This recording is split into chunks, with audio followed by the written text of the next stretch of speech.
Men yoshligida maktabda mol doktor bo'laman deganimda sinfdoshlar o'rtoqlarim kulgan. Bir vaqvaqa, ikki vaqvaqa deganligi. Ko'rishga harakat etyapti. Endi qasr yetirganini eshitib maza qilasizda. Bloger bo'lishning eng qiyin tomonlari nimada?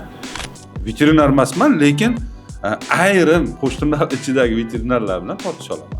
Mol qo'ylari yemini nima ko'proq berish kerak, zo'r foyda beradi. Iloji bo'lsa, sal bor ekan-ku desa, hali cho'ponni yetsa. YouTube shu yilgacha sizga nimalar berdi va nimalaringizni qo'yib qo'ydi?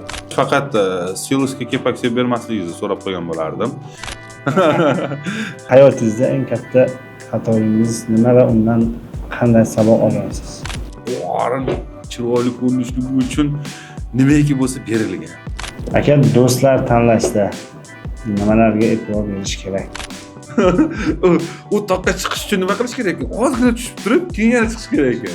3 sm katta-yu, lekin 2 sm, 1,5-2 sm bo'ladigan bo'lsa, unda u chaynashi ham yaxshi bo'lar ekan, hazm ham oson bo'lar ekan. Pul odamni o'zgartiradimi? Albatta. Hozirgacha 6 oyda ichida 9 ta kitob tugatdim. Puli bo'lib turib o'zini bechora tutib olgan insonlarni ko'rasiz. Har xil insonlarni ko'rasiz-da. O'sha blogerlikdan tashqari bizneslaringiz bor. Mana shu videoga like bosib qo'ysalar, like so'rasalar deyishadi. 10 yil oldingi Sardor bilan hozirgi Sardor Uz'da ham farqi bormi? Drabilka Uz va Chus master obunachilari, bugungi mehmonimiz Sardor Uz, ya'ni Sardor akamiz. Xudo xolasa akamiz bilan chiroyli bir suhbat qilamiz, ko'rib baho berasiz. Assalomu alaykum aka, yaxshimisiz? Charchamayapsizmi aka? Xush kelibsiz aka. Xushvaqt bo'ling. Xush kelibsiz. Assalomu alaykum aziz tomoshabinlar. Sizlar ko'rib turganimdan xursandman. Sizni taniganlar bor, tanimaganlar bor. O'zim tanishtiradigan bo'lsam, Sardor Uz kanali adminiman va Sardor ismim chorvachilik sohasida. O'zi yaxshimisiz aka? Rahmat. Charchamayapsizmi ishlardan? Rahmat. Xo'p, aka, endi sizga savollarimiz bor. Endi ko'pdan buyon sizni taklif qilamiz. Yetib kelishim juda ham qiyin bo'ldi. O'shaning uchun bir savollarimiz bor. Xudo xolasa. Xo'p, endi YouTube sohasida endi baribir hammani o'z sohasida o'zimiz ham mana YouTube boshladik aka. O'zim YouTube boshladim. Endi sekin-sekin videolar qo'yib boryapman. Bir o'zimga bir maslahat bering. O'sha yangi boshlayotgan YouTube'ga qiziqayotganlarga o'sha bir maslahatlaringizni bersangiz yaxshi bo'lardi. Xo'p, bo'ldi. Qo'ldan kelgancha Xudo xolasa. Birinchi o'zimga bersangiz. Bo'ldi. Xo'p, o'zim 2017-yil boshlaganman va shu tariqa mana hozirgacha blogerlikda kelyapman. Endi bularda ichidan men o'zim ko'rganlarim, hayotda misol uchun boshdan kechirganlarimni. Endi savolingizga YouTube kanalni yurgizishmi yoki nimasi haqida ko'proq ma'lumot berishni hammasi qay holatda o'sha boshlagandan keyin nimalarga e'tibor berish kerak, qay holatda videolar olish kerak va yaxshi bir ma'lumot qo'yish kerak-ku. Albatta, birinchi o'rinda shunday narsaki, YouTube'da kirgan auditoriya maqsadli bo'ladi. Ular nimanidir olish kerak. Misol uchun 10 minut, 15 minut videongizni ko'rganda birinchi o'rinda ular nimadir ma'lumot olish kerak. Yoki bir narxi bilan tanishish kerak, yoki uni bir sifatini ko'rsatib berish kerak. Odamga misol uchun iloji boricha hayotiyroq qilib gapirish kerak. Misol uchun Hojiboy Tojiboyev qanaqangi kuldirardi? Hayotiy traktorchini, misol uchun boshqani gapirardi, to'g'rimi? Xuddi shu singari siz ham iloji boricha ozgina yumor bilan, chunki ko'pchilik charchab keladi ishdan, YouTube tomosha qiladi. Ayniqsa mana musofirdagilar. Ularga bu narsa yoqimli. Ular xohlaydi 1 so'mni 2 so'm qilay deydi-da, bozor narxlarini, misol uchun mana sizning sohangiz drabilka bo'ladigan bo'lsa, drabilkalarda yana qanaqalari bor ekan, men olsam qaysi biri yaxshi ekan degan narsani. Hech qaysi bir odam borki, misol uchun Rossiyadan yoki bir musofirdan qaytib kelyapti, pul bilan qaytib keladi va kelib uni xayolida birpasda misol uchun 10 ta 20 ta mol qilaman, harakat qilaman. Qanday qilib shu darajagacha yetib chiqsam deyshadi. Shuning uchun mol boqish sirlarini, drabilkalaringizni ko'rsatsangiz bo'ladi. Chiroyli qilib. Endi aynan sizning yo'nalishingiz bo'yicha bo'ladigan bo'lsa. Aniqroq baribir chiroyli bir foydali video qo'yish kerak-da. Albatta, odamlar uchun manfaatli. Birinchi o'rinda manfaat bo'lsa, ana undan keyin o'sha tomoshabinlar sizni qo'llab-quvvatlaydi va shu orqali o'sha drobilkangizdan xarid qilishlari mumkin bo'ladi. Xo'p, aka 17-yil boshladim dedingiz. O'sha paytlarda boshqa yo'nalish ham bor edi, baribir. Oddiy mashina yo'nalishi, o'sha mashina savdo-soat. Lekin siz nima uchun chorva yo'nalishini tanlagansiz? Buni istoriyasi juda ham ko'p. Hozir aytib o'tiradigan bo'lsam, birinchi o'rinda YouTube ga kirib kelishdan avval kirib kelayotgan yangi tomoshabinlarga ham buni aytib o'taman, sizga ham aytib o'taman. Birinchi o'rinda o'zingizni sohangizni tushunishingiz kerak. O'zingizni sohangizni siz tushunganingizdan keyin, tomoshabinga nimadir manfaat berganingizdan keyin u insonda endi undan ko'ra darajangiz ko'proq bo'lishi kerak. Nimaga? Kitob o'qishingiz kerak, boshqa qilishingiz kerak. Ya'niki life hacklar, yangi misol uchun chorvadorlar bilan ko'rishib nimadir ma'lumotlarni olib ularga yetkazishingiz kerak. O'shanda ular sizni ko'rishib nimadir foyda olishadi va shu orqali sizni qadrlashadi. O'sha like bosishadi va qilishadi. Endi mashinaga keladigan bo'lsak, men tushunmayman mashinaga. Mashinani mina olaman. O'sha hamma erkak kishilar bilganday mashinada tez yurish, sekin yurish, drift qilish, boshqa narsalarni bilaman. Endi tushunadiganim motor, hadovoy, misol uchun boshqa narsalarni tushunaman, lekin men to'lig'icha uni organizmigacha tushuna olmayman. Tushunyapsizmi? Misol uchun svichasi bor, uni bir narsalari bor. Svichani tushunaman, vazifasi nima, lekin uni qachon almashtirish kerak? Men lutfu boraman ustaga, biladigan insonga. Xuddiki bu yo'nalishimda ham chorvachilikka shunday kirganmanki, men o'zim yoshligimdan mol boqib yurganman. Men yoshligimda maktabda veterinar mol doktor bo'laman. Endi u paytda mol doktor deyilardi. Mol doktor bo'laman deganimda sinfdoshlar o'rtoqlarim kulgan. O'sha paytda. Ana undan keyin hijolat qilib bankir bo'laman deyishga o'tganman. To'g'risi bu narsa 3-4-sinflarimda kim bo'lasan katta bo'lsang degan savol bo'lganda, men mol doktor deganimda shunda kulgan o'rtoqlarim. Shu tariqa vaqtlar o'tdi. Opodamlar rahmatli bilan birga dalalarda yurdim, mollar boqdik, u yerda qo'ylar boqdik, asalari ushlab oldik. Misol uchun, tabiatni o'zim yaxshi ko'raman. Misol uchun yaxshi ko'rgan ranging nima desangiz, yashil rang deyman. Xuddi shunday.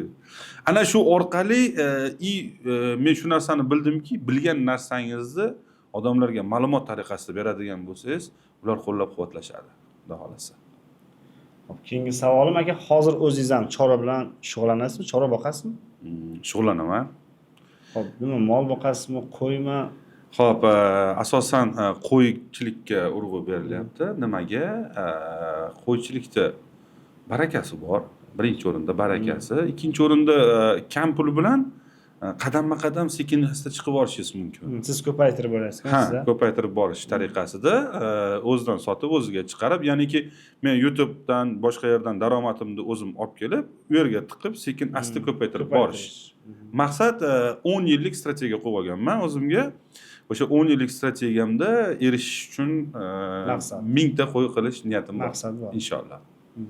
Aka, o'zi o'sha mana baribir mol ham boqqansiz, mana aytyapsiz, yoshligingizda o'sha molda, o'sha chorva bilan shug'ullanishga qiziqayotganlar bor-ku, baribir ko'radiganlar bor. O'shaning uchun qo'y boqib ko'paytirgan yaxshiroqmi yo molni boqib o'sha 4 oy, 5 oy davomida semirtirib go'shtga sotgan yaxshiroqmi? Qaysisida ko'proq foyda qiladi? Xo'p, hozir qo'ydi desangiz, molchi akalarimiz xafa bo'lishmaydi. Bunaqa deyishadi. Endi qarang. Bitta narsa. Har xil mana marshrutlar bor mashinalarda. Kimdirda rizqi Damas'da toshiydi. To'g'rimi? Kimdir misol uchun Nexia'da toshiydi, kimdir boshqa bir inomarka mashinada toshiydi, kimdirdiki faqat avtobusda yuradi. Hamma har xil joyda yuradi. Xuddi shunday u yerda hammaniki har xil. Kimdir echki boqib zo'r foyda qiladi. Tushunyapsizmi? Birinchi o'rinda nima aytyapman? Qiziqish bo'lish kerak. Chorvachilik bo'ladimi, blogerchilik bo'ladimi? Eng birinchi o'rinda qiziqish, bu motivatsiya. Ikkinchi o'rinda bu narsani bilimini bilsangiz, ana o'shanda o'sha sohani zo'r olib ketasiz. Chunki sizga qiziqish bo'ladi. Siz qolganlardan zo'r qila olasiz. Qolganlarga manfaat keltira olasiz. Chunki foydali nimadir berasiz. Misol uchun echki boqsangiz sut. Hop, qo'yda barakasi zo'r, foydasi kamroq lekin ayrim qo'ylarda bir 2-3 million, 4 million foyda qilish imkoniyati ham bor. Bor. Bir Endi chiqib qoladi. qarovga qarabdi baribir aka Endi berayotgan. bitta narsa hayvonda bu tirik narsa aytishadi, mana kattalar aytishgan, mol bilan yerda aldab bo'lmaydi. Aldadingizmi, u 5 oy, 6 oydan keyin rezultatini ko'rsatadi. Hosil yaxshi bo'lmaydi. Mol ozib ketadi yoki bola bermaydi yoki sut bermay qo'yadi. Xuddi shunaqangi. Uni keltiradigan joylari ko'p. Misol uchun moldan 5-6 oy boqib, 1 yil boqib turib, misol uchun 2 million foyda qilishi mumkin. Qo'ydan misol uchun har oyiga 2 million. Qo'yni yem ichishi ham arzonroq. Xuddi shu singari hammani o'zini xohishi bor. Misol uchun kimdirlarga, menga misol uchun shaxsan mol yoqadimi desangiz, albatta deyman. Mol Faqat moldan nimaga o'zimni sal olib qochyapman. Lekin molni yaxshi ko'raman. Moldan olib qochishim. Molda kasalliklari ko'payib ketdi. Shuning uchun u narsadan qo'rqish emas, vaqtida vaksinatsiyani qilinsa, vaqtida misol uchun o'sha kerakli vitaminlar, komplekslar berilsa, ana shunda xudo xolasa hammasidan ham zo'r ketiladi. Lekin bitta no tarafi va bozorga misol uchun olib chiqasiz molni 35 million. Например, chiroyli katta mol 35 million, 40 million. Hamma ham olib olmaydi. Bitta bozorda sota olmaysiz. Pul zarur sizga, sotaverasiz. Ziyoniga bo'lsa ham yoki orqa-orog'iga sotishingiz kerak bo'ladi. Misol uchun siz 37 millionga kiradi mana shunaqa mol mana sotildi deb chiqsangiz, 35 millionga berib olishga majbur bo'lib qolasiz. Chunki sizga pul zarur. Ular sizni ko'rishadi, pul zarurligini bilishadi. Endi qo'yda bo'lsa, misol uchun 4 ta olib chiqsangiz ham sizga kerakli summa chiqib keladi. Shu orqali borasiz, ikkitasini sotib bo'lsa ham ishingizni bitira olasiz. Shuning uchun mana echki boqib, kimdir tuz tovuq boqadi. Misol uchun kimdir tovuqni orqasidan zo'r bo'ladi. Menga misol uchun fermang bor, davay tovuq qilaylik deganlar bor. Endi u bolaning rizqi tovuqda. Endi hammani rizqi har xil joydan. Shuning uchun men o'ylaymanki, birinchi o'rinda qiziqqan, tushungan sohada albatta bilimni oshirib borish kerak. Qachonki bilim oshadi, ana o'shanda bloger sifatida aytaman, blogerlarga o'qinglar.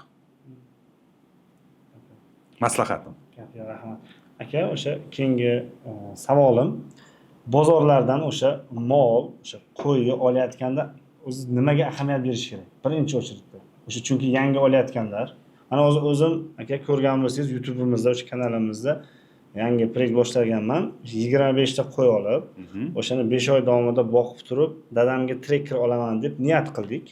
Niyat qilib o'sha narsani boshladik. Hozir 3 ta video qo'ydik. O'sha harakat qilyapmiz. Endi baribir boshida olganimizda, qo'yganimizda, birinchi videoni qo'yganimizda, endi baribir yungi bo'lgan qo'yimizni olganimizda ko'zimizga katta ko'rindi.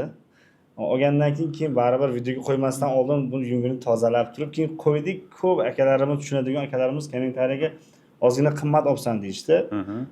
Shashtim tushib ketdi. Shashtim tushgandan keyin ikkinchi videoni qo'ydik. Va'da berganmiz, qo'yamiz har hafta deb. Ikkinchi videoni qo'yganimizdan keyin ko'p akalarimiz niyating zo'r, qo'yda baraka bor, niyating zo'r qil deyishdi. Harakat qilyapman. O'shaning uchun endi men bilmay qolgan bo'lishim mumkin tanlashda. O'shanga birinchi o'rinda o'sha bozordan qo'y mol olayotganda nimaga e'tibor berishimiz kerak aslida? Birinchi o'rinda mol qo'y hayvon olib turganda e'tibor berilishi kerak bo'lgan joy u dehqonmi yoki olib sotarmi? Olib sotar. Endi mana ko'p bozorlarda yuraman, xafa bo'lmaysizlar, olib sotar akalarimiz. Endi sizlar ham tirikchilik maqsadida dallol, ya'niki olib sotadigan akalarimizni ayrimlarida bu haligi qo'sh tirnoq ichidagi olib sotar akalarimizni 2 kishi 3 kishi bo'lib ketishadi. O'sha misol uchun u yerda o'yin o'ynab yorishadi, narxni oshirib yorishadi, haligi mana bu yerda qizib turgan oddiy dehqon haligi mol zo'r ekan deb olib haligi bitta olib sotarga molingda molimni sotib ber desa, molni maqtay tursa, unaqa yilda ikkita tug'adi, buna desa, "Iye, meni molim zo'r ekan-ku" degan haligi anekdot borki, sotmayman men deydi. Xuddi o'shanda. Xuddi o'shanda molni qizdirib qo'yishadi. Asosan men o'ylaymanki, o'sha paytda bunday atrofni yaxshilab kuzatishlarini so'rardim. Qizimang olishdan oldin. To'g'ri, pul bor, haligi qizib qolasizda. Manatdan bittasi zo'rakan deb tursa, qiziqib qolasiz. Keyin bitta narsa bor, kasal mol yoki qo'y olishmasin. Umuman. Haligi ozg'in puli yengil, to'g'ri, uning uchun veterinar bo'lsangiz, o'shani ilmini olgan bo'lsangiz, deylik, o'sha ozg'inni oldinlari olib, bir ikki marta boshni devorga urib ko'rgan bo'lsangiz, o'ltirib yoki bir davololmasdan, keyin uni davolab, misol uchun rezultatga erishgan, yillar stajingiz bo'lsa, пожалуйста, bemalol olsin. Lekin shu narsani bilsinki, mol, qo'yda ham, odamda ham birinchi o'rinda jigarda.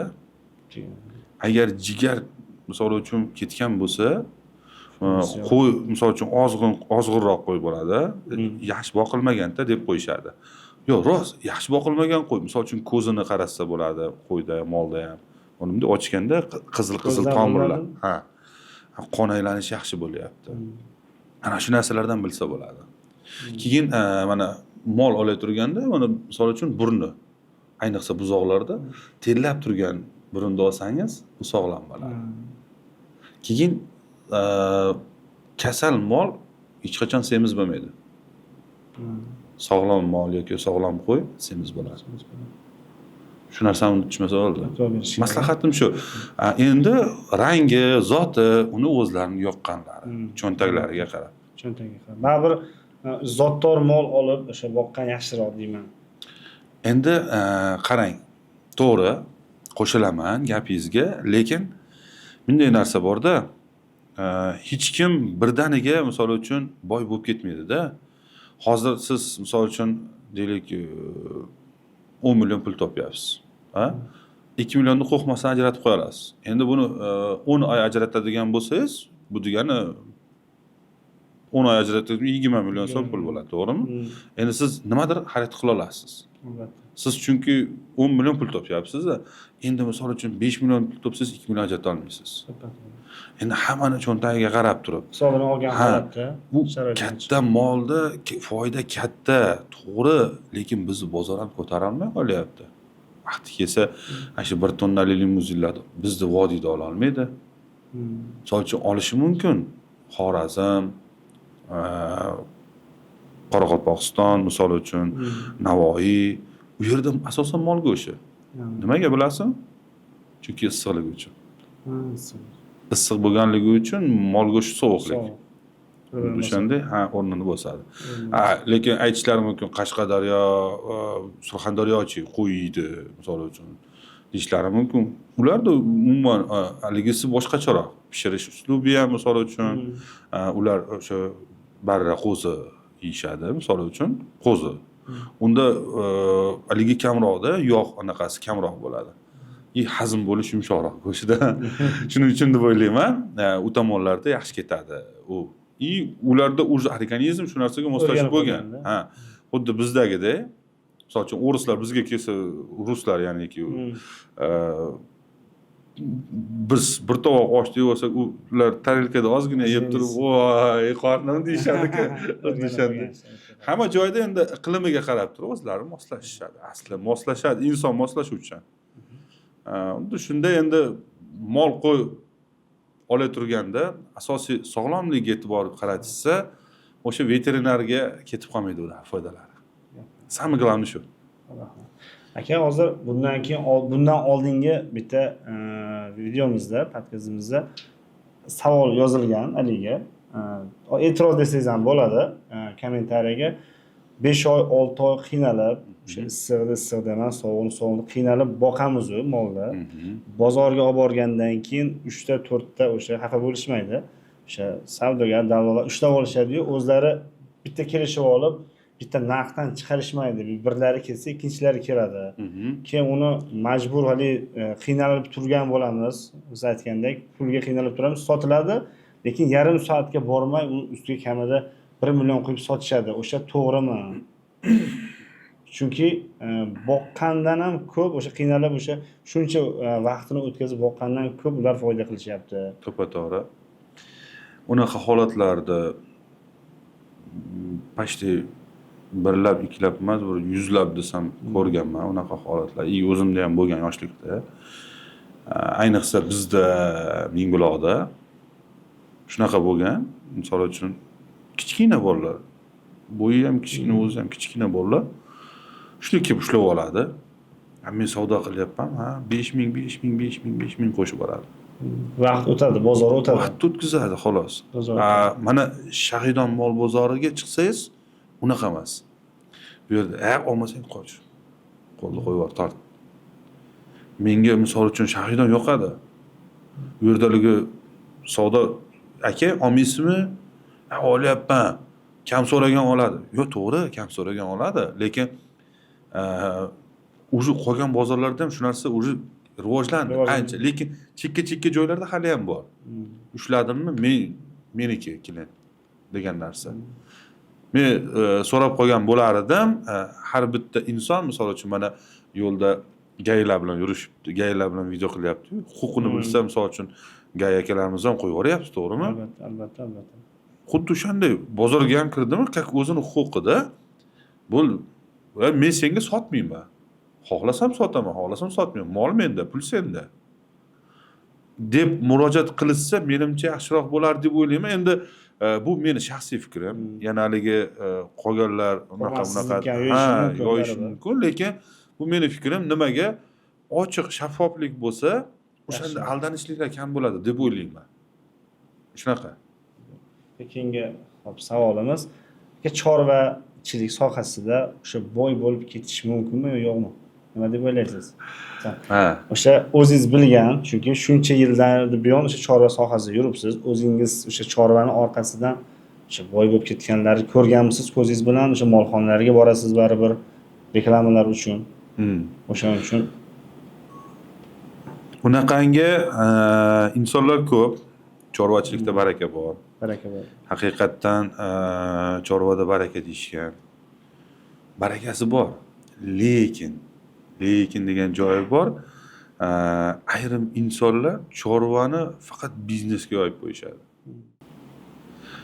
Biznesga endi har bitta qilayotgan ishingiz orqasida manfaat yotadi. Pul topib, shuning orqasidan tirikchilik. Hammada baribir. Hammada u har qanday u drabilka ishlab chiqarish bo'ladimi yoki boshqa soha bo'ladimi, power bo'lasimi?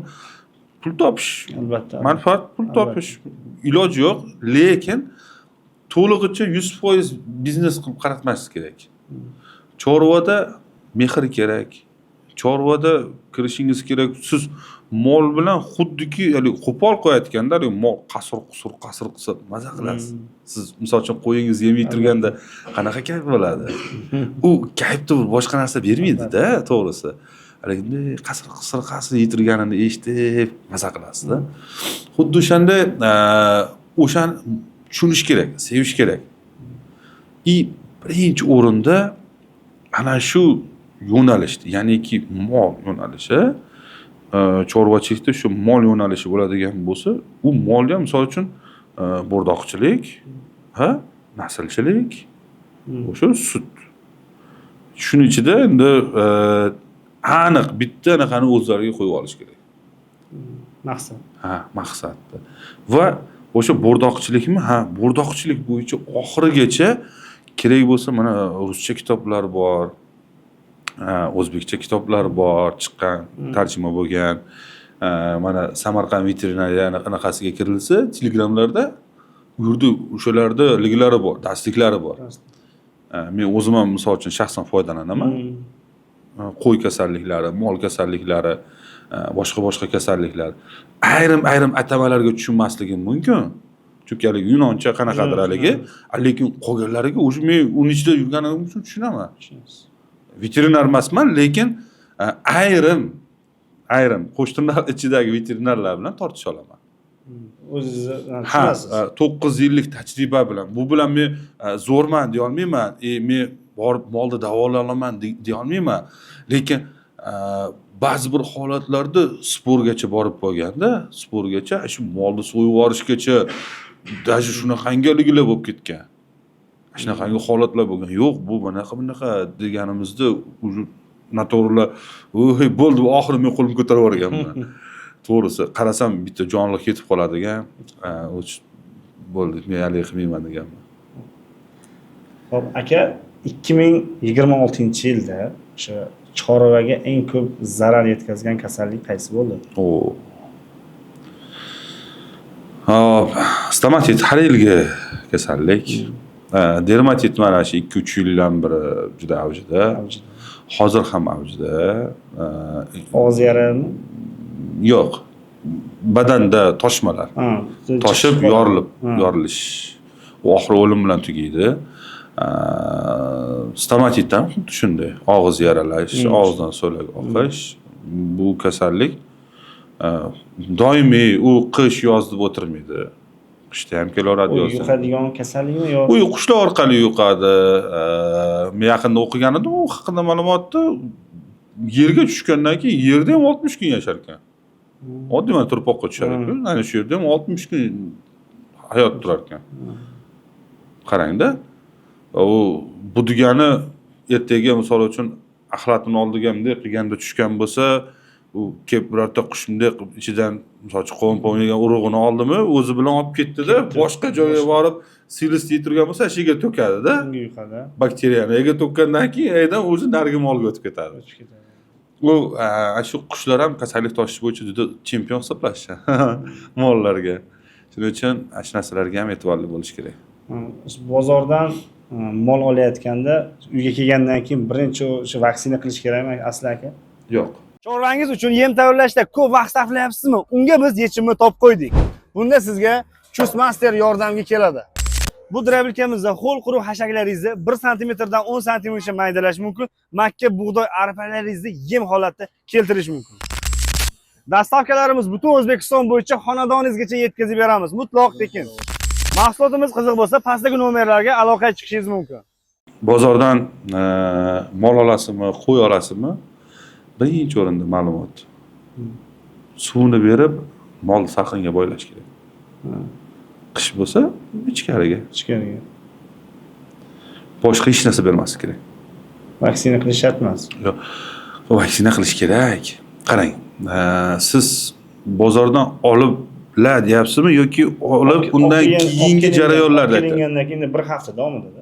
Ha, 1 hafta davomida. Men sizga aytib o'tay, hozir mana ko'rib turgan tomoshabinlarga mol olindi yoki qo'y olindi. Ko'pchilik olib keladi, haligi yaxshi ko'rib ketib qoladi. Qo'yda yoki molda endi haligi chiroyli qanchadir pulga oldi, endi mehnat qilib orzusiga erishdi-da. O'zimda ham bo'lganda o'sha narsa. Haligi yaxshi ko'rib ketib, makkalarda, bachkalarda misol uchun yoz bo'lsa yoki qish bo'lsa tiritlarni o'tib borib, sepib qalin sepib berasiz-ku, ashuna qilib beriladi-da.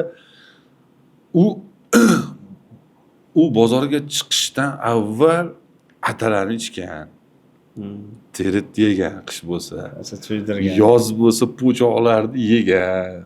Qorin chiroyli ko'rinishligi uchun nimaiki bo'lsa berilgan. Tushunyapsiz? Soat 3-2 da berilgan u narsa. Agar sigir bo'ladigan bo'lsa, kechqurungini buzoviga ham bermasdan dimlanilgan. Unaqa holatlarni ko'p ko'rganman. Shuning uchun sigir bo'lsa, kelsa, sutini sog'ib, sirazi bo'shatib, bolani qo'yib yuborish kerak. U qornidagi atalar, po'choqlarni hazm qilib olish kerak. Iloji o'lib qolmaydi. O'lib qolmaydi. Suvini bering, bo'ldi. Ozgina quruq hashak tashab qo'ying, quruq. Yo'qki, hech bo'lmaganda 3 kun soyada bir quyosh tegmasdan qurigan hashak, yozgi kuni bo'lsa. Qishki kuni bo'lsa, quruq somonda o'zidan ozgina. Kletchatga hazm bo'ladi, u to'liq qornini kirgizib olgandan keyin o'zi mol mariydi. Ana undan keyin ertasi kundan iloji bo'lsa yoki kechga yemini berib ketsa yaxshi bo'ladi. O'zi sog'lom mol zo'r yeyishdan bilsa bo'ladi aka. Ha, qorni kattaligidan o'z bilasiz. Boya aytib o'tganimda, sog'lom narsa hech qachon ozg'in bo'lmaydi. Yo endi hozir bozordan xuddi shu yeymiz.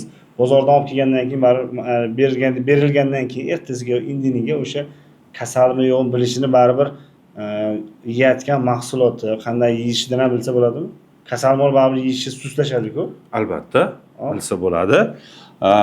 Yana savolingizga javob berib o'tib ketay, boya aytganingizga. qanday vaksinalar qilish kerak? Bozordan keldi, qorni ochdi, ertasi kunda yana qarashni boshladingiz. Iloji bo'lsa veterinarni chaqirish kerak. Birinchi o'rinda ichki tashqi parazit. Ya'niki tashqi kanallar, bitlar, ichki qurtlar, ichki tashqi parazitga. Yoki ivermektin mana shunaqangi dorilar bor, ichki tashqi parazitga deysa, suyuq shaklda, qaymoq shaklida bor, tabletkalisi bor, har xil variantlari bor, yo'llari ko'p. O'shani qilishsan, yoz bo'lsa, iloji bo'lsa bitta kranildan bilan cho'miltirib qo'yishsan. Cho'milsa yana ham mol zo'r o'zgaradi. Qo'yda ham junini olib turib, iloji bo'lsa, sразу bor ekan-ku desa, hali cho'ponni yetsin. O'shanaqa qilishsa yaxshi. Undan keyin albatta oxirida tuz, iloji bo'lsa oddiy bir tosh tuzi, yana vitaminli tuz, 4 burchak bo'ladi. 4 burchak. Undan bo'lsa yana ham yaxshi. Ikkalasi ham bo'lishi kerak. Chunki mana unda tilni mol asosan tilni qilov deyiladi, bilasizmi? Yo'q. Tiliga oldin kosani sindirib turib, singan kosani qirilgan. Ko'rganman, ha. Ko'rgansiz? O'sha tiliga qilov chiqadi deyshadi. Ana shu narsalarni oldini oladi shu tuzlar. Tuzni yalaganni hisobiga tilda o'sha narsalar chiqmaydi. Hop, aka, bu suhbatimizdan keyin shu mol, qo'y boqyapman-ku, o'shanga juda qiziqishim oshib ketyapti sizdan. Baribir sizdan so'rashlik motivatsiya bo'lyapti. Hop, aka, mol, qo'ylarni o'sha yemini nima ko'proq berish kerak, zo'r foyda beradi? Ratsion holatda berish kerakmi yo o'sha har kunjarami, nimadir berish kerakmi? O'shaning uchun sizlar boqib yurgansiz, men endi boqyapman. Bu hozir sizni javobingiz menga ham foydali bo'ladi va qiziqayotganlarga ham foydali bo'ladi. Xo'p, endi ratsion bo'lish kerak. Bu mol boqasimi, qo'ymi, echkimi, quyonmi, ratsion bo'lish kerak.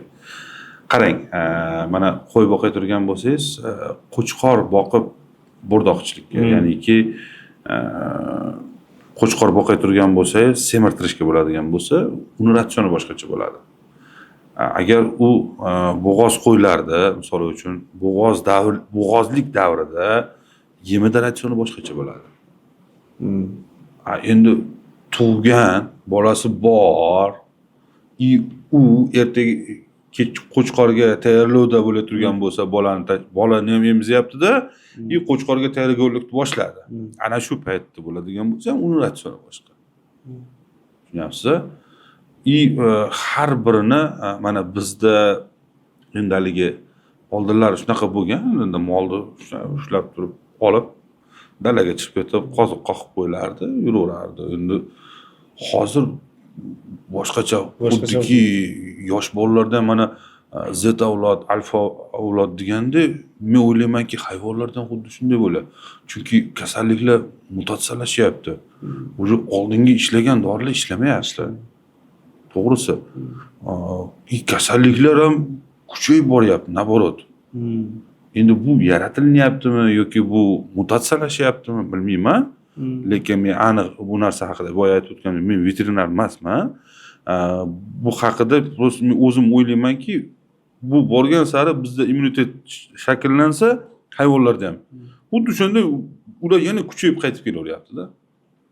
Tushunyapsizmi? Shuning uchun mana shu narsalarni bir hali qilish kerak. Nima deb savol berdingiz o'zi? Ratsion. Mana shu narsalarga e'tiborli bo'lish kerak.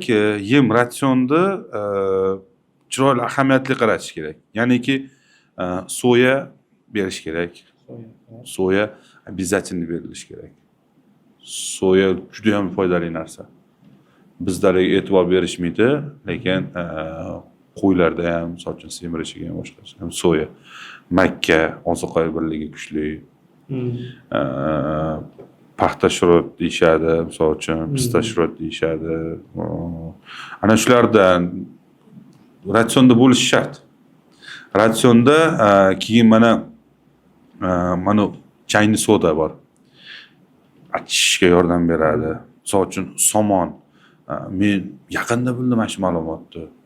Qo'ylarga o'ta mayin bo'lib ketib qolsa ham bo'lmasa ekan. Mana jivachka qilib chaynaydi-ku. Hop. Ana shunda mayda bo'lib ketib qolsa, hazm qila olmas ekanda, ko'p haligi energiya sarf qilar ekan. U keyin energiya ko'p sarf qilgandan keyin hazmni o'ziga Semirish sushlashadi. semirish sushlashadi. Endi o'shani mana shu 2-3 santimetr oralig'ida bo'ladigan, ular 3 santimetr katta-yu, lekin 2 santimetr, 1,5-2 santimetrda bo'ladigan bo'lsa, unda u chaynashi ham yaxshi bo'lar ekan, hazm ham oson bo'lar ekan. Qarang, mana shu narsani men bilmagan edim. Men dedi 3 oymi 4 oy bo'ldi mana shu narsani bilganimga. Qo'ylarga mana shu ekan. 3 santimetrli. 2-3 santimetr. Undan katta bo'lib ketsa ham bo'lmas ekan. Undan kichigina bo'lib ketsa ham bo'lmas ekan. Haligi mayon to'pon qilib berdim deydi-ku, bo'lmas ekan. Foyda bermaydi. Foyda bermas ekan. To'g'ri, oshqozoniga, lekin ko'p haligi juvachka qilgan energiya sarflab olar ekan. Haligi energiyani hisoblab chiqish kerak-da. Misol uchun oziqa birligini, energiyani hisoblash kerak. Qishda misol uchun bizda nima qilishadi? Somonni olib kelishadi-da. Pristashni shuni tashab qo'yishadi. Misol uchun mana galishtin moli agar deylikki semental ular sutga ishlab boradi-da, agar tuqqan bo'lsa, qorni ochligidan iloji yo'q hidi sutga ishlab boradi. U birinchi kun, ikkinchi kun bilinmaydi. 3 kun ozishni boshlaydi. Shuning uchun ratsion birinchi o'rinda muhim deb o'ylayman. Faqat boya aytib o'tganimdek, bo'rdoqchilikka alohida, qo'zilarga alohida, например, qo'yda bo'lsa, buzoq bo'lsa, misol uchun molda buzoqlarga alohida, sigirlarga alohida, bo'g'oz sigirlarga alohida.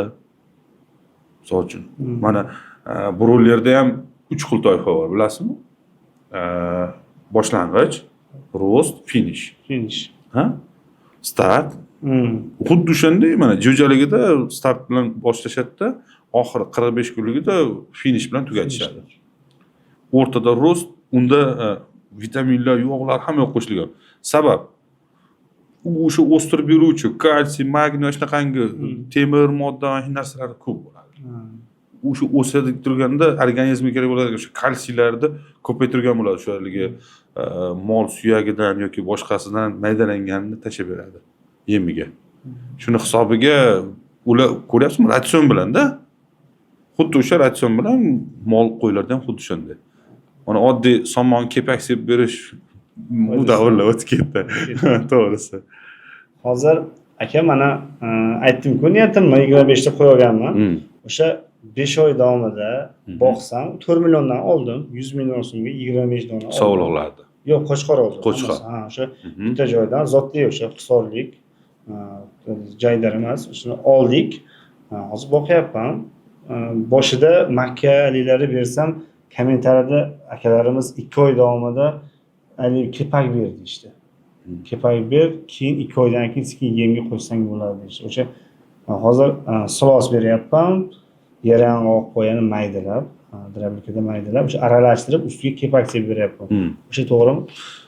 Zo'ri ham yaxshi yo'nalish, faqat silosga kepak sepib bermasligingizni so'rab qo'ygan bo'lardim. Ayniqsa mana bahor oyidan kuz oyigacha, sabab sentyabrgacha ya'ni. Sababi kepak sepib berganingizda yoki ertaga yemni ham o'sha silos bilan qo'shib berasiz-ku. Qo'shib berganingizda u nima qiladi? Ayrimlari silosni yaxshi ko'radi. Ayrimlari silosni unchalik xush ko'rmaydi. Ichidan teradi, kapalab. To'g'rimi? U yemni yeyolmay qoladi. Yemni alohida, silosni alohida berish kerak. Silosga обязательно somon aralashtirib berish kerak. Bitta qo'y bir kunda yo'q deganda 150 gram somon yeyish kerak. O'shanda hazm yaxshi bo'ladi. Xo'p aka. Bu ma'lumotlarni albatta mana shu ustozlardan, mana shunday insonlardan olib turib aytyapmiz. Demoqchimanki, bu haqida, qo'ylar haqida videolar juda ham ko'p. Hozir Instagram deysizmi, YouTube deysizmi? Faqat YouTube'da misol uchun ko'rishsa bo'ladi. Mazza qilib o'tirib ko'rishsa, ko'felarni qilib olib, juda zo'r ma'lumotlar bor. Ma'lumotlar bor. Albatta. Xo'p, endi bir shaxsiy. Xo'p, kamerada ko'rayotgan Sardor bilan hayotdagi Sardor farqi bormi, yo'qmi aka? Farqi yo'q. Farqi yo'q deb o'ylayman. Oldin bo'lgan oldin bo'lgan, lekin qachon desam bo'ladi, karantindan oldin bo'lgan bo'lish mumkin, ehtimolligi bor. Haligi bo'lgan deb aniq ayta olaman. Endi haligi unaqangi haligi katta emas, lekin bo'lgan farqi ozgina. Lekin hozirgisida yo'q deb o'ylayman. Yo'q deb o'ylayman. Hop, aka 10 yil oldingi Sardor bilan hozirgi Sardor Uz'ni ham farqi bormi yo'qmi? Albatta farqi bor. Har yiliga har xil bilim, har xil misol uchun mana kitoblar o'qiymiz, ma'lumotlar, life hacklar, xitoylik bo'ladi, misol uchun farqi yo'q. U amerikalik bo'ladi, misol uchun rus bo'ladi. Ko'ramiz ma'lumotlarni, o'sha narsalarni misol uchun biz ham yoritamiz. Videolarda ichida aytib o'tib ketamiz. Haligi Mavruda kelganda ko'p ma'lumotlar ko'p. Lekin Mavruda kelganda aytamiz videolarda ham. Misol uchun haligi boya Hojiboy Tojiboyevni aytganimda, haligi buni mol boqqanlar ko'rsin deganda, mol boqqan paytda o'sha gapni qo'yamiz-ku, xuddi o'shanday o'sha gapni aytamiz. O'sha videolarda, misol uchun har xil videolar bilasiz, har xil yo'nalishlarda. Asosan endi odamlarga manfaatli videolar qilishga harakat qilamiz, xudo xolasa, va shuni orqasidan ishonchli insonlarni ham chiqarib boramiz. Hop, aka Farqi bo'ladi. Demoqchimanki, 10 yil oldingi farqi bor. bitta narsani aytaman, ba'zida o'zim ham eslab turaman. O'chirmaganman. Haligi nima deydi, shu bitta futbol haqida qo'ygan videoim hozir ham turadi kanalimda ko'rsangiz. Qidirib ko'raman. Sam haligi YouTube kanalimga kirganda videoni bosib turib, haligi sam starayni bossangiz, hali populyarniy unaqa chiqadi, yangisi chiqadi, eskisi chiqadi, o'shani starayni bossangiz, haligi futbol maydonining oldida anaqa u payt xot-dog yetirdim adashmasam. Yo Allah, shu xot-dog yetirdim, aniq bilmayman. Futbol o'ynashyapti, mana o'rtoq futbol o'ynayapti. Turib haligi Video olgansiz. Uni endi ovqat yetirganda o'sha paytda haligi nima bo'lsa olish kerak degan nazar bo'lganda, tushunyapsizmi? Auditoriyani men to'liq hali ajratib olmagan edim. U paytda Sardor Uz emasdi kanalning nomi ham. Boshqacha edi. Keyin Sardor Uzga o'tkazganman. O'sha prямой efirda 2000 tadan ortiq odamlar bilan birgalikda kanal nomini o'zgartirish, yo'nalishga qarab turib 3 xil nom tanlangan. U 10 xilmi variant bo'lib ketgan. O'shandan 3 xil tanlanib, eng anaqasi Sardor Uzda qolishgan. Obunachilarimiz meni Sardor Uz deb nomlashgan o'zlari. Men shuning uchun Sardor hozir misol uchun o'zgartira olmayman. To'g'risi, patent olmayapman ham Sardor Uz deb. Chunki Uz bo'lganligi uchun patent olmayapman. Lekin meni misol uchun ko'cha-kuyda Sardor Uz deb murojaat qilishadi. Shunaqa. Hozir ko'cha-kuyda Sardor emas, Sardor Uzman men. Sardor Uz. Rafiq aka. Xo'p, aka, YouTube shu yilgacha sizga nimalar berdi va nimalaringizni olib qo'ydi? Oho. Juda ko'p narsalar berdi. Saboqlar berdi. Do'stlar berdi. Uni qaytarib yubordi. Endi bunday narsa ekanda, odam kishini bilish uchun yo unga amal ber yoki pul ber deyilgan ekan. Kimdirlar ba'zilarga o'sha bilim berilib turib, keyin pul berilar ekan. Ba'zilarga pul berilar ekanda, u keyin ahli kirsin deb turib, keyin pul olib qo'yib, ancha paytdan keyin berilar ekan. Har xil insonlar, har xil shogirdlar, juda ham ko'pchilik, xulosalar juda ham ko'p. Xulosalar juda ham ko'p. Ko'p narsa berdi, ko'p narsa oldi. Ko'p narsa. Juda ham ko'p. Uni aytib berishingizga ancha vaqtimiz yetmaydi. Vaqtimiz yetmay qoladi. Agar uni hozir boshlab qolsam, haligi dolga istoriya chiqadi-ku, xuddi shunaqa.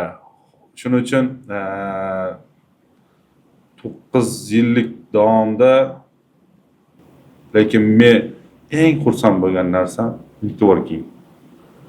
Ya'niki tanish-bilishchilik juda ham ko'p bo'ldi. Shuni orqasidan juda ham ko'pchilik bilan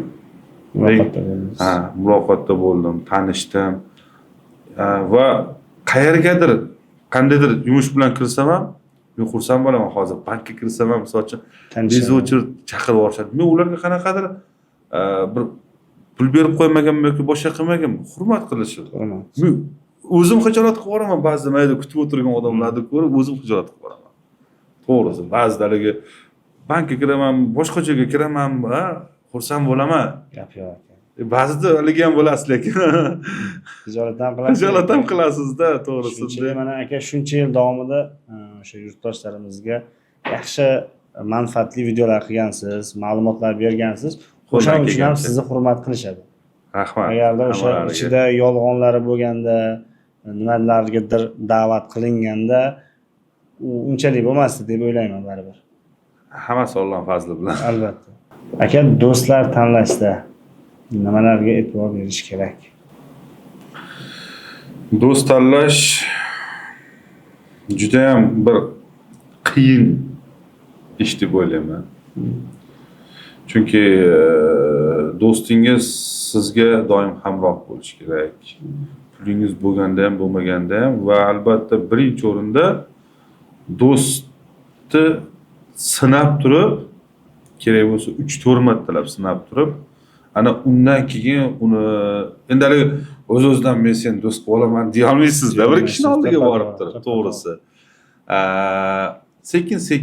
Sekin-sekin. Avvalambor musulmon bo'lsa, uni orqasidan bir taqvoda bo'lib, bir haligi chiroyli yurgan bo'lsa, misol uchun, o'ziga halol bir odamni sekin asta va bitta narsani bildim men, bu narsa o'zi oldinlar hadislarda ham keltirilgan ekan.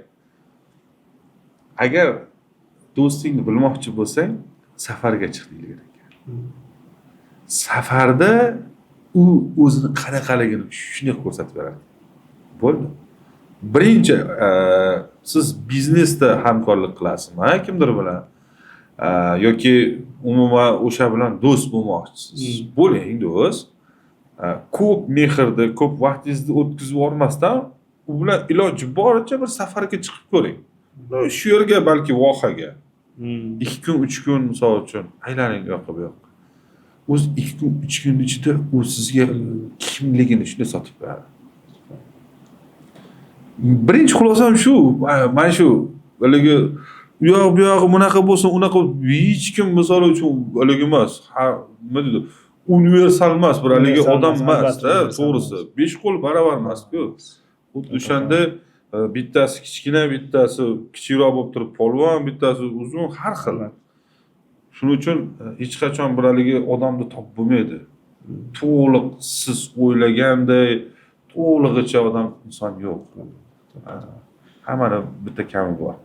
Aka, hayotingizda endi bir zo'r qiziq voqeani aytib berasiz-da. Xo'p, obunachilaringiz bilan o'sha tasodifan uchrashib qolgan bir qiziqarli nimadir bo'lganmi? Birdan sizni ko'rib qolib, unaqa holatlar juda ham ko'p bo'ladi. Haligi qayerda o'tiribmiz? Qayerda aniq esimda yo'q. O'tiribmiz, endi men gapiryapman. Haligi inson o'zidan eshitgan. Meni ovozimni eshitgan. Opodda, Hoji opodda televizorda baland qilib meni videolarimni qo'yib qo'yganlar. Tushunyapsiz?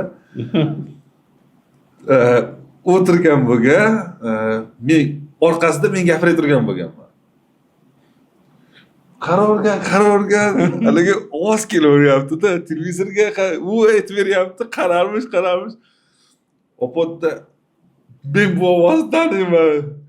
Bu o'sha blogerning ovozi deb turib, keyin meni oldimga o'tib, ana shundan keyin haligi bo'lgan. U o'zi meni tanimaydi, lekin meni ovozimni taniydi. Opodda baland qilib qo'yib qo'yganlar, o'sha ertadan kechgacha u ovozni eshitgan. Shunaqangi holatlar bo'lgan. Meni tanimasa ham, lekin ovozingizdan tanigan. Ayrimlarda ovozi, ayrimlarda misol uchun tashqi ko'rinish, imiji, hammada haligi har xil odamlarda taassurot qoldiradi-da. Xuddi o'shanda hammada har xil taassurot qoladi. Menda o'ylaymanki, ovoz tomonlama deb o'ylayman. Pul odamni o'zgartiradimi? Albatta. Juda ham zo'r o'zgartiradi. Boya aytganimdek, odamni bilish uchun yo unga mansab ber yoki pul ber. Pul beradi. Pul odamni, har qanday odamni, O'zgartiradi aka. mubolag'a emas, har qanday odamni o'zgartiradi. Xohlaysizmi, xohlamaysizmi o'zgarasiz. Lekin bitta narsa bor. Mana ba'zida shogirdlar hayron qoladi-da. Bizda hokimiyat orqasida oddiy oshxona bor. To'g'risini aytaman, hozirgi paytda 20 ming, 22 ming so'mga, 25 mingga non, salat, yarim porsiya sho'rva, yarimta osh bilan ovqatlanib ketasiz. Ishonasizmi? Hozirgi paytda. Ana shu yerga kiryapman. 2 yil oldin 3 ta reklama olganman. 3 ta 4 ta reklama olganman bir kunda. Endi u men bilan bo'lgan. Aytayapti, agar deyapti, nimaga hozir bu yerga kirdik deyapti-da. Menga ovqat yoqadi. Menga oddiy joylarda ovqat yoqadi. Bu qanchalik qasr bo'lib ketgan bo'lsa, qandaydir ovqatdan mehr qochgan bo'lsa kerak deb o'ylayman. Qandaydir baribir kamchilik bor-da. Bilmadim, endi menda shunaqa. Haligi zo'r restoranlarga kirgim kelmaydi. Oddiy joyda, oddiy tapchan, oddiy so'ri, ariqni bo'yi yoki tabiatni qo'yni, daraxtlar bor. Oddiy bo'lsin. Oddiy.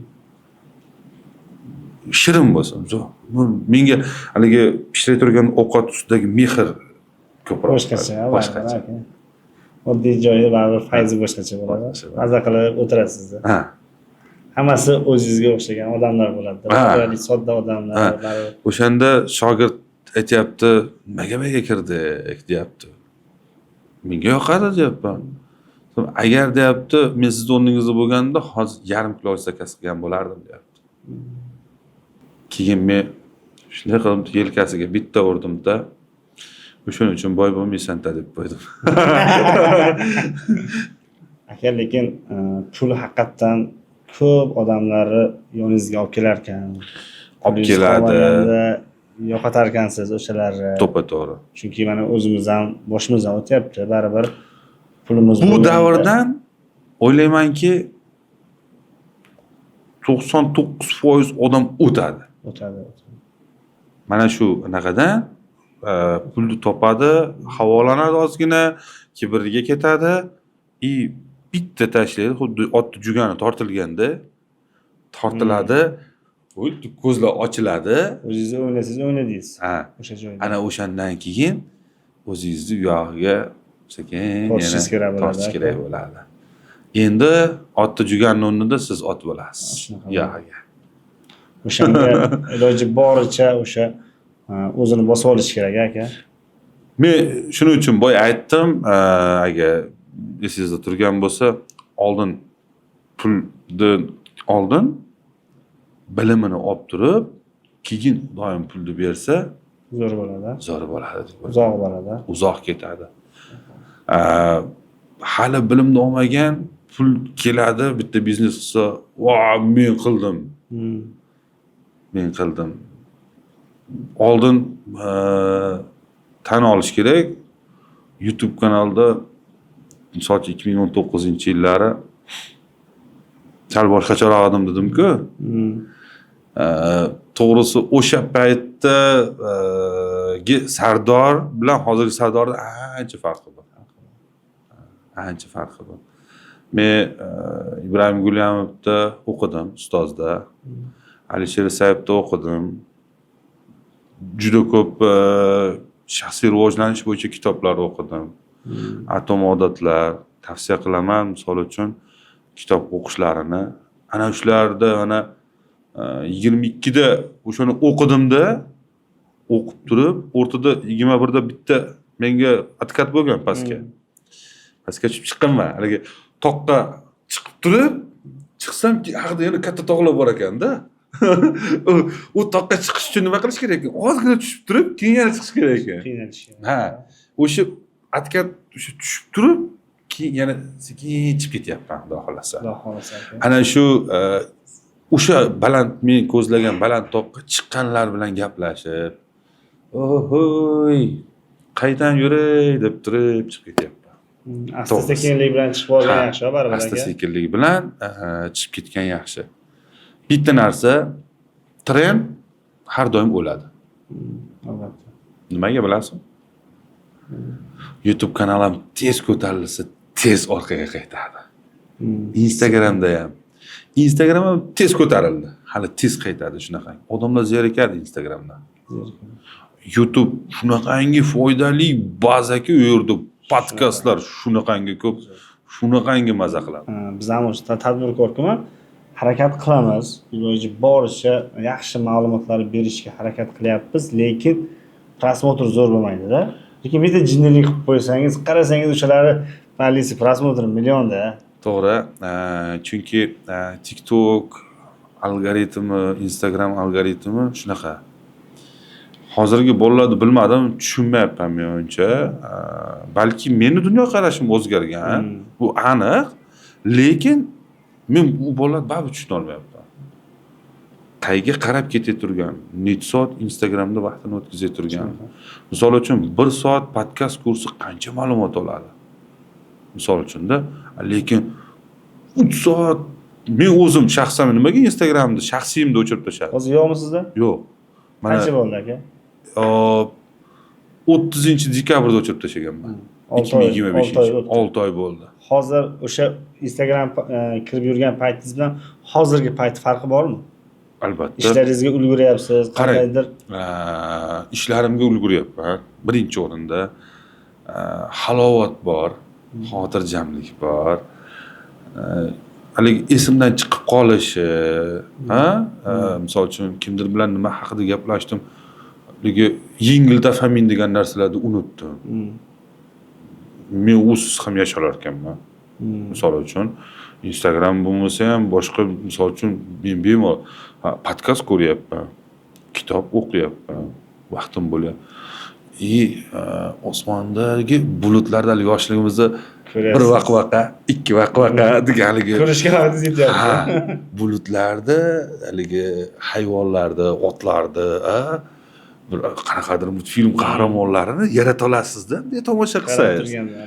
Ana shu narsalarni ko'ryapman. Misol uchun qushlarning ovozini mazza qilib eshityapman. Ovqatlanay turgandagi ovqatni ta'mini his qilyapman. Misol uchun suvni ichib turgan bo'lsam, oldingidek vupman. Yo'q, farqi bor. Hayot qo'pol qo'yayotganda men Instagramda o'chirganimdan keyin nimalar topdim? Xotirjamlik topdim. Xotirjamlikka nimalar kiradi deydigan bo'lsangiz, birinchi o'rinda kimdir zo'rlab qo'yibdi, kimdir pichoqlab qo'yibdi, qanaqadir qaror chiqibdi, qayerdadir asfalt unaqa bo'libdi, mashina mayda bunga yo'l bermadi, mana urib bo'ldi, uni chiqmaydi o'ynadi, uni mayda unaqa kommentariya ko'rmaysiz. Men hozir shu Asabiz buzilmaydi. Maza qilyapman. To'g'risi, o'sha ketkizgan 3 soatimni to'g'risi mutolaadan kitob o'qiyapman men. Hozirgacha 6 oyda ichida 9 ta kitob tugatdim. Maqtanish emas-ku, lekin qolgan yoshlarimizga ham maqtanadigan aka. Men maslahat bergan bo'lardim, bilim olinglar, kitob o'qinglar. Atom odatlarida mana birinchi o'rinda aytib o'taman, atom odatlar, atomni привычка o'qinglar. Juda zo'r kitob ekan. To'g'ri, tushunish qiyin. Og'ir u yerda so'zlar ko'p, lekin tushunmasangizni boshqatdan tushunishga harakat qilish kerak. Ha. Misol uchun mana o'tgan kunlarda o'qiganman, yoshligimda. Tushunmagan ekanman. Endi tushundim, o'qidim, maza qildim. Uje obrazlar boshqacha. Nimaga? Men sizga aytdim-ku, bulutlarni ko'ryapman. Uje Otabek, kumush obrazlar umuman menda boshqacha bo'lyapti. Boshqacha. Ha. Dunyoga qarasham xuddi boshqacha bo'lyapti. Aka, keyingi savolim, bloger bo'lishning eng qiyin tomonlari nimada? Bloger bo'lishning eng qiyin taraflari mas'uliyatsiz bo'yningizda bo'ladi. Ko'pchilik aytadi, men o'zimga ham shaxsan aytishgan, senlarga mazza. Oson deyishida aka. Ha? Mana o'zingiz blogerlikka kirib ko'rganingizdan keyin qanaqa his qildingiz? Juda qiyin aka. Ishoning.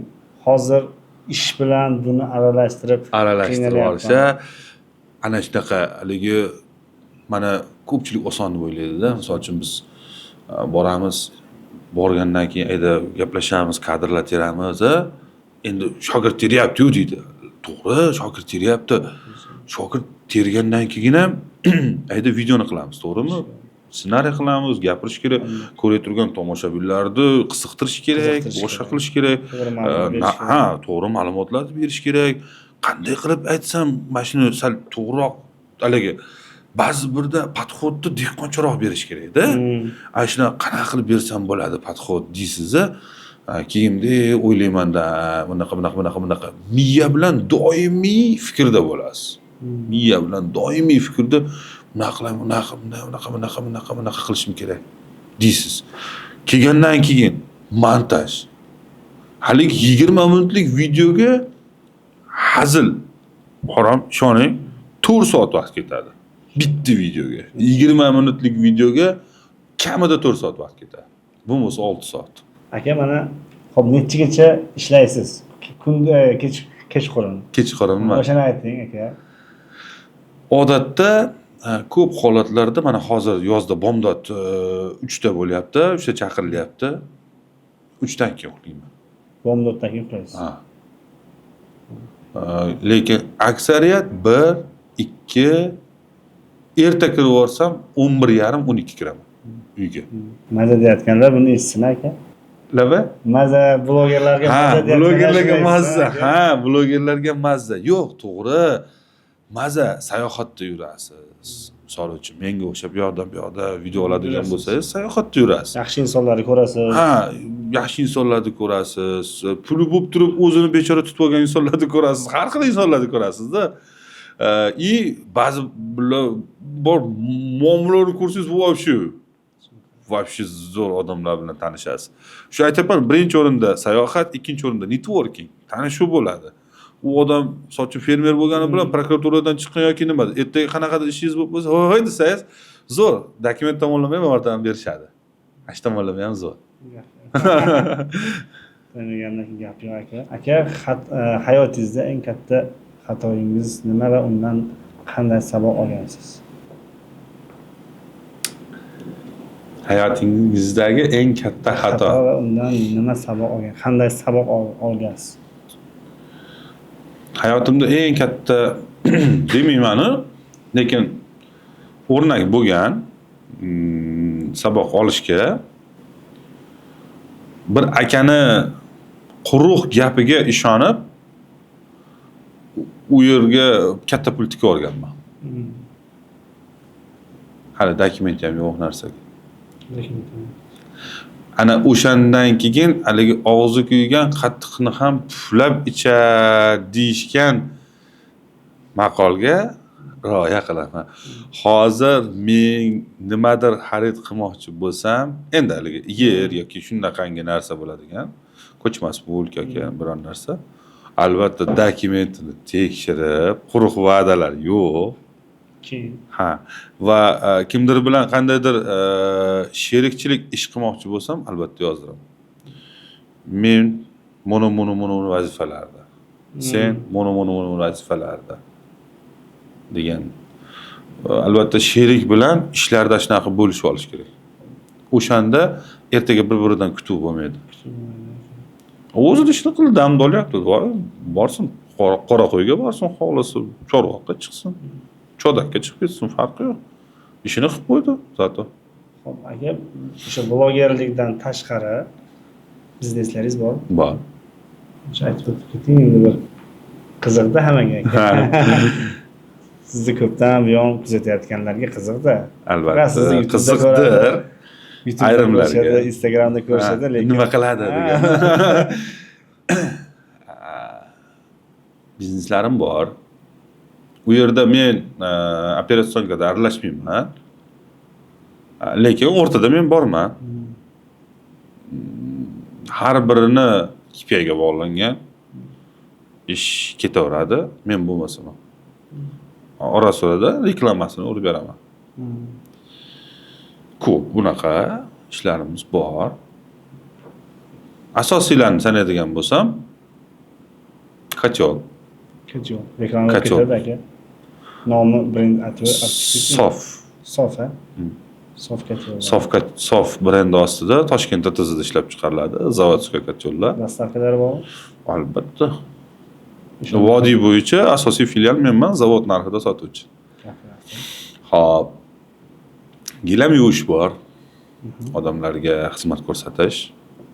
Bu ham baribir tozalik. Charchoq to'xtab qolmaydi.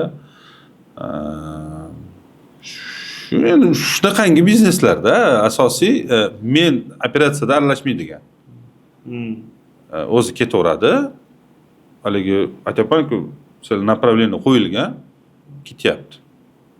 O'sha yoqqa qarab. Xo'p, blogerligi orqasidan boy bo'lib ketsa bo'ladimi? Bo'ladi. Bo'ladimi aka? Bo'ladi.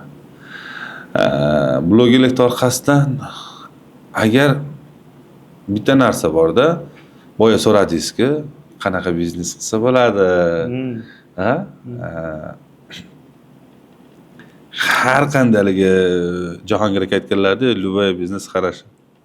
Haqiqatdan. Har bir biznes zo'r. Faqat o'sha biznes tushunib, Ustasi bo'lish kerak. ustasi bo'lish kerak. Ustasi bo'lish kerak. Oxiriga yetish kerak. Ana shunda zo'r bo'ladi. Blogerlikda ham zo'r bo'lish imkoniyatlari bor. Mana Yevropa kontentlarida ishlatganlar bor. Amerikanskiy kontent deyiladi. 10 minglab, 20 minglab pullar olib yotibdi shu bolalar. Ammo dimini ham chiqarmaydi. Biz o'zimizni ko'rsatib chiqamiz. To'g'risi. Iloji yo'q. Bizda aktivniy, passivnidan ko'ra aktivniy ko'proq bizda. Nimaga? Men bo'lmasam videoda hozir prosmotr qanaqa bo'ladi, Xudo biladi. Balki ketar, auditoriya qabul qilar balki, bir marta, ikki martaga. Chunki ular menga Sardor Uz deb menga o'sha chiqargan ma'lumotlarimga ishongan, mana yaxshi insonlarni chiqarganligim uchun obuna bo'lib, hurmat qilishib, menga obuna bo'lishganda, rahmat hammalariga, avvalambor. O'zi 17-yil boshlaganman deysiz aka. YouTube sohasini. 17-yil noyabrda boshlangan. Shuncha yil davomida eng qiyin davr qaysinchi yil bo'lgan aka? Qaysi yil bo'lgan? Karantinda bilan o'zi 1 milliondan oshiq aka. 1 million 200 ga ketyapmiz. YouTube'da 1 million 200 dan oshiq. Lekin shuncha obunachilar yig'ish oson emas. Albatta. U joy shuncha yil ketgan, shuncha harakat ketgan, shuncha mehnat ketgan-ku. Boya aytdingiz-ku, YouTube'da nima haligi YouTube'da bitta qo'rqadigan narsam bor. Mana shu idish sifatida 1 million 200 ko'radigan bo'lsam, например, hali misqollab yig'ilganda shuni cho'chib olishni xohlamayman. Chunki u yerda birinchi o'rinda mana shuncha auditoriya obro' turibdi. Men shuni orqasidan ham endi yolg'on ma'lumot berib, shuni orqasidan hali qiladigan bo'lsam, menga negativlar ko'payadi. Shuning uchun men har bitta chiqib turgan reklamani sortirovka qilishdi. Kerak bo'lsa egalari bilan ko'rishib gaplashdi. Juda ham ko'p holatlarda reklamani olmasdan kelib olgan holatlarim bo'lgan. Ishonasizmi? Shu yerda misol uchun, например, Toshkentgacha borib reklama olmasdan qaytib kelib olganman. Nimaga? Haligi narsa tayyor emas, lekin egasi ashitini bunday qilib o'xshatib olveraver deyapti. Hozir meni aldayapti. Ertaga men bo'lmayman o'rtada, lekin tomoshabinlarni aldaydi. U meni nimaga chaqiryapti? O'sha podpischiklarim, ya'niki meni tomosha qiladigan, menga obuna bo'lgan akalar, ukalar, opalar, ishonganlar bo'lganligi uchun u meni chaqiryapti. Bo'lmasa u inson meni tanimasdi. O'shaning uchun sizni yaxshi ko'rishadi aka. Rahmat. Obunachilaringiz. Hammalariga. Mana shu videoga bitta like bosib qo'ysalar, like so'rasalar deyishadi.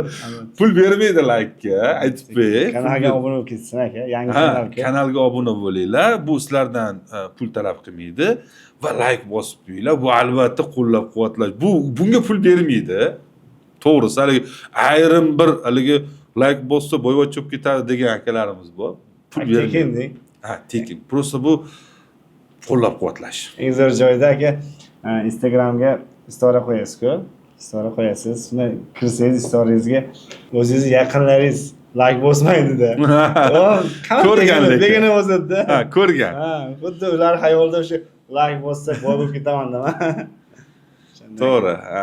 Shunaqa o'zingizga yaqin olgan insonlaringiz ham mana shu aytib o'taman, endi haligi emas. Mehrobdan chayon degan kitobni ham tugatdim. Bu bekorga mehrobdan chayon deyilmagan ekanda. O'zingizni ichingizdan chiqar ekan. O'sha Mirzo Anvar qanchalik yaxshilik qilgan bo'lsa ham, lekin baribir unga oxiri bo'xton bilan davlatdan chiqib ketishigacha olib keldi. Xudoyorxon o'sha paytda qatlga buyurdi ham, baribir qochishga muvaffaq bo'ldi. Demoqchimanki, hozirgi odamlarda o'sha do'st orttirishda deysiz-ku boya, juda ham ehtiyot bo'lish kerak. Juda ham. Shu birinchi o'rinda men o'ylaymanki, shu safarga chiqib, uni qanaqaligini bilib olib, ana undan keyin muomala qilish kerak deb o'ylaysiz. Shunday. Hop, aka endi oxirgi savolim. Ha. Farzandlaringiz Aha. o'sha sizni yo'lingizdan ketsa qarshilik qilasizmi yo'qmi? Yo'q. Chunki hozirdan mana ayolim bilan ba'zida kulishib qolamiz. Farzandlarim bir-birini videoga olib, mana bunday qil, bunaqa, mana buni gul, mana bunaqa deb gapirib turganlarini, kamerani oldida qanday baribir o'tadi shekilli-da.